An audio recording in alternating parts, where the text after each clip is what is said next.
I am willing to say anybody who appears on television on a news show, which is never about news, if the station has the word news in the name, you know it's not news. So if they show up and they have a book, they're CIA. They're immediately suspect. They probably didn't write the book. Very few people write their own books. Now that you bring that up, we might as well play this RET clip. This is a William Arkin guy, and this is a Spooks' Pundits clip.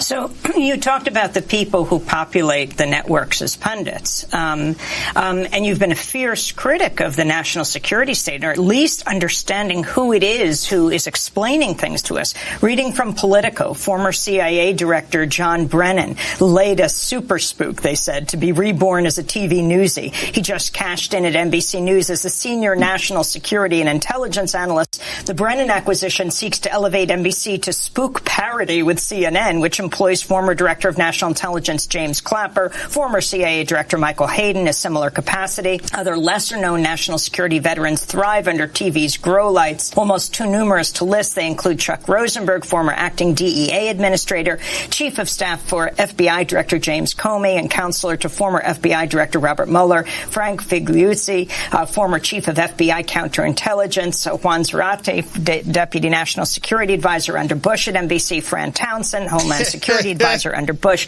and it goes on and on and on.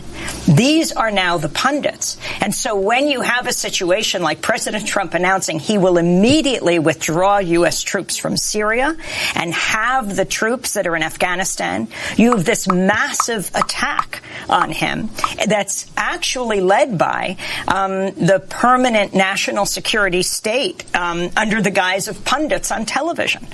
Well, I think that what you said stands for itself, Amy, but I would add to it that I think the real crisis is that when we have a panel discussion on television, in the mainstream press, and even in the mainstream newspapers, we don't populate that panel with people who are in opposition.